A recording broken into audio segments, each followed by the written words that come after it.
Welcome to Balin's Kitchen! For today's video, dahil today is Friday, it's Munggo Day. Dahil nakaugalian natin mga Pinoy na every Friday ay mahilig tayo magluto ng munggo. So, sa ating pagluluto ng munggo, ay mayroon tayong mga importante ingredients just like ayan, ang palaya leaves, hindi mawawala yan. Ayan ang ating garlic, tomato, onions, pork, giniling, chicharon, at ating pampalasa. At yan ang ating pinakuluan na munggo. Ayan, bago pa lang tayo magigisa, nagpakulo na ako guys ng ating munggo. So now guys, tayo ay magigisa na para maaga tayong makakakain ng dinner.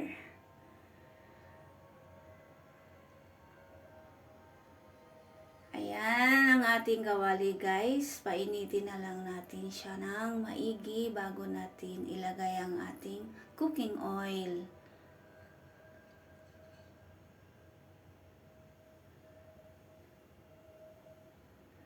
At unang-una guys, ang aking nilalagay ay ang ating garlic. Pag iba ang nagluluto, ang inuuna nila ay ang onions. Pero ako guys, ay nasanay ako na garlic ang una kong nilalagay. Dahil naaamoy ko pa lang yung pag-fried ng garlic, ang bango na siya guys. O diba? Ang sarap ng munggo guys, diba? Pinapapak ko yan. At sabayan nyo na rin, imamatch nyo rin yan guys sa fried gigi. Oh, super yummy. Or daing na bangos. Ayan, yan ang kamat ng ating munggo.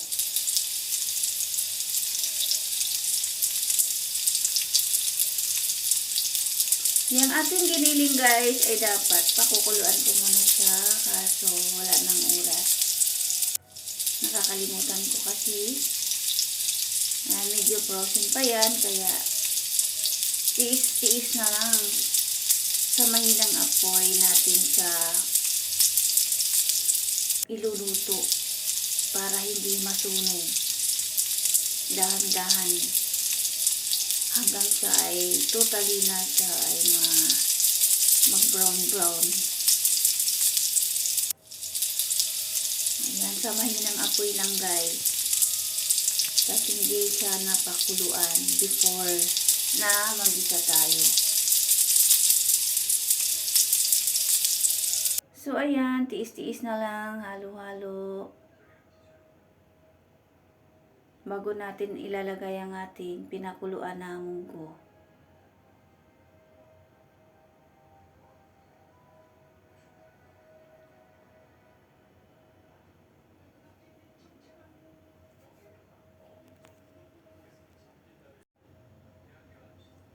So ayan guys, dahil luto ng ating giniling, ayan, luto na rin ang ating sangkap.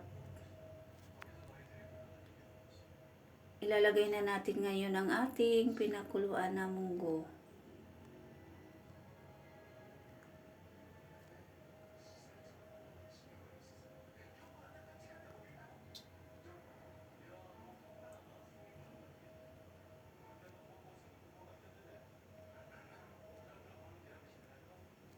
Tsaka natin siya guys. By the way, naglagay ako dyan guys ng kunting soy sauce. Dahil gusto ko yung medyo may kulay naman siya.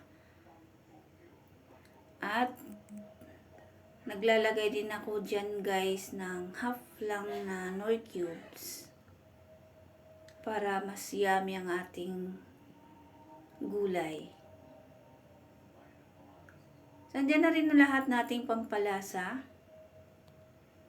At ang huli nating ilalagay dyan guys ay ang chicharon at ang ampalaya leaves. Mas maraming dahon, mas masarap. Kung walang ampalaya leaves, ay pwede tayong gumamit ng malunggay. Mas masustansya ang malunggay. Ang sarap niyan guys, promise. Kahit masakit ang tuhod, kumakain ako niyan. Paminsan-minsan na lang. Ayan. Lalo na pag may pritong isda or pritong daing na bangus. Sobra. Mapapadami ka ng kain yan guys.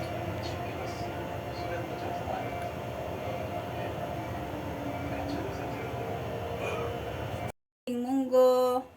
Ayan, ready to serve. Let's eat na. And thank you for watching. Bye.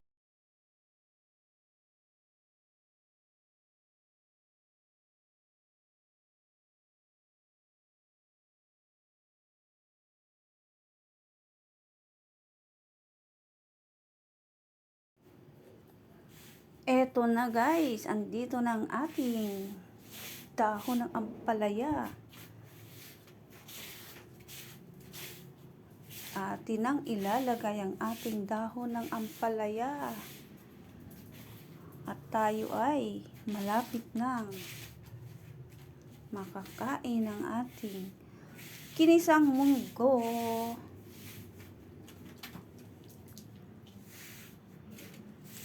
At isunod na natin ang chicharon.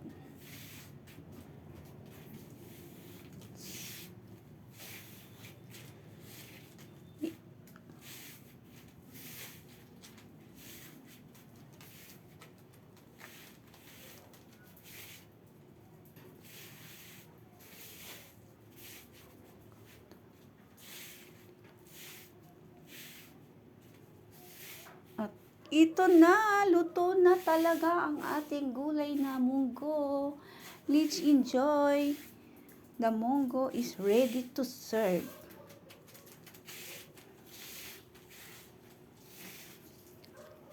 Happy na ang dinner. Let's eat na.